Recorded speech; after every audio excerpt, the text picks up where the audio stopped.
up until 5 years ago, when I changed the business model of the company to a licensing operation, we were doing mostly fashion, and fashion was driven by Christian Lacroix himself. So their values and everything that was coming to market were coming from him, and there was no really a strong discussion about what we should be saying or doing, because it really came from his creative input.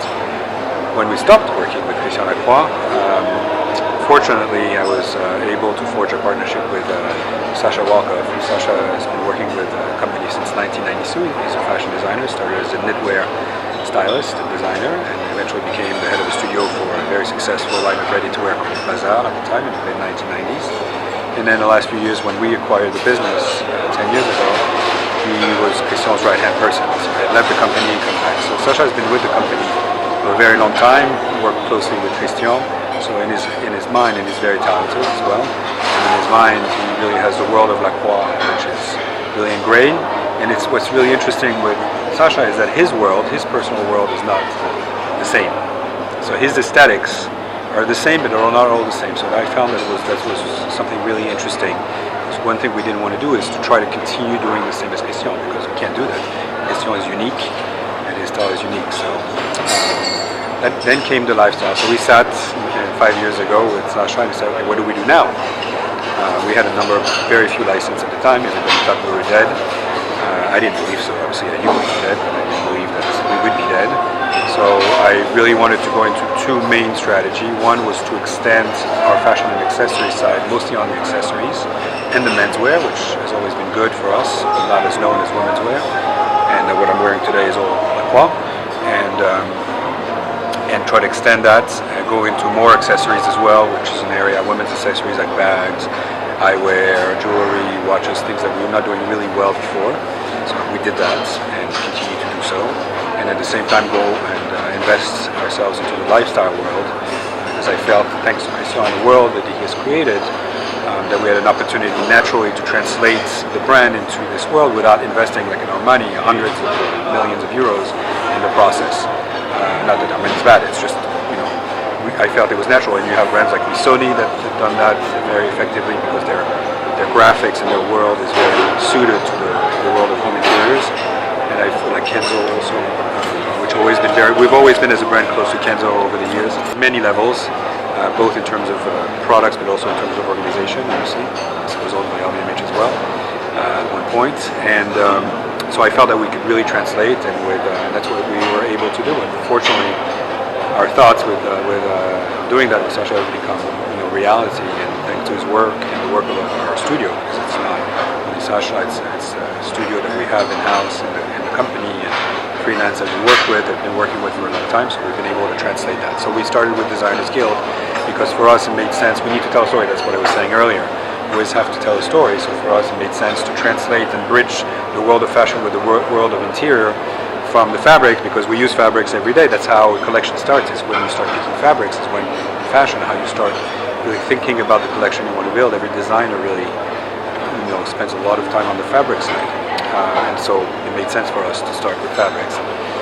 We're very lucky to be able to partner with the Designers Guild, which is a phenomenal company at many levels, family owned, and Trisha is an exceptional fabric designer, so it's been really great to mix her strongness. It could have been bad also, but it was good to mix our strong DNA with her strong DNA and her strong experience, and it's produced so far really nice results. And from there we've built more and more categories.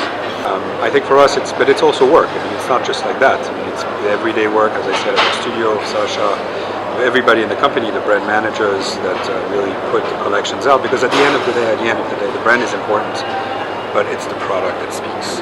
The way we create products now, and it was a little different from before, is we want to make sure the right idea is on the right product, so it doesn't become unreadable, which sometimes it was in the past. And also we want to make sure that people like the product, and when they see the brand, it helps the selling process. We don't think that we're going to sell because we're Christian Lacroix. We think that we're going to sell because we put out good products. And I think the stationery, for example, is a good example of that. And then they see, wow, it's Christian Lacroix. So it just gives that added benefits. Well, I was surprised to see some in Carrefour recently, some sheets available. Right. was that just a clearance or was it No, a generosity? it was a generous, really, situation, which, we can be criticized for.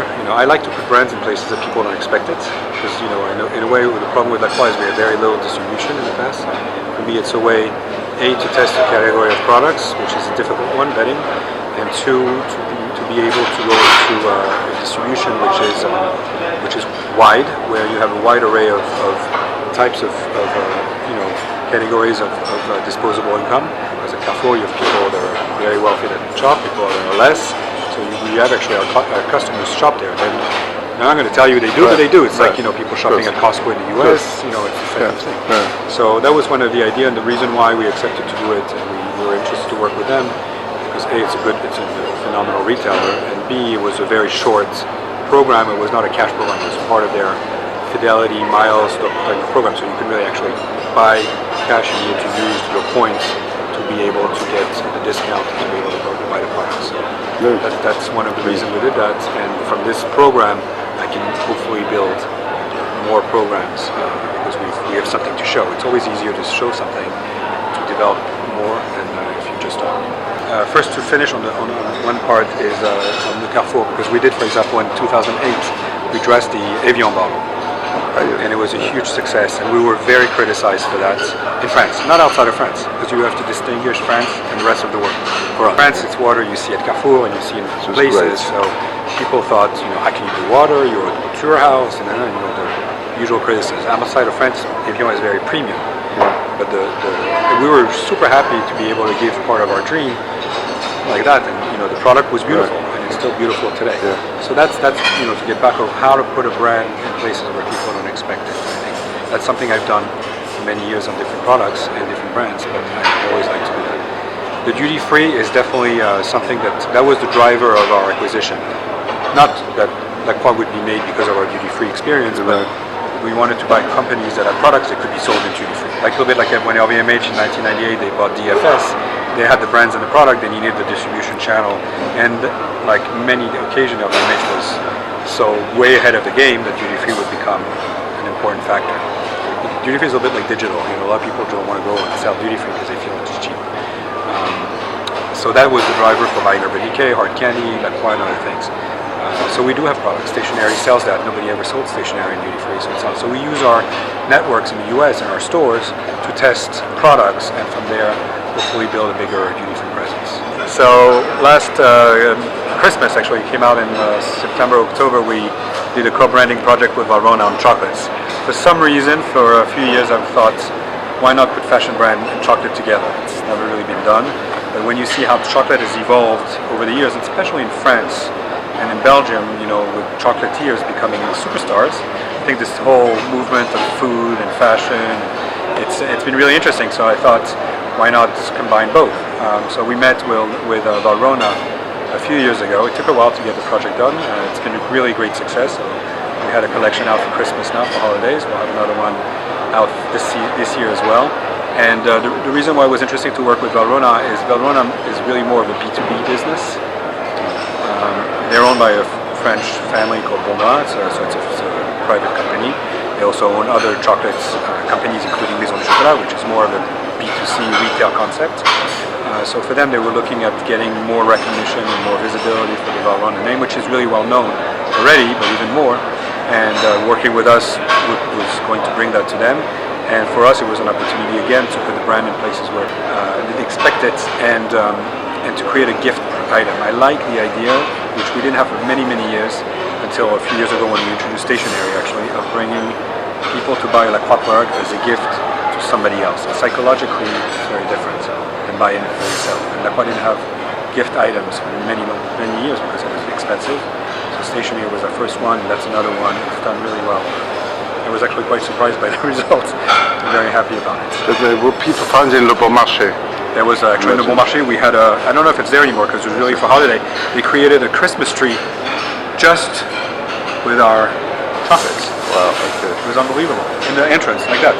And with tables like that, and it was just our chocolate in the entrance like that with Christmas tree. So in terms of brands, retail presence, it's fantastic.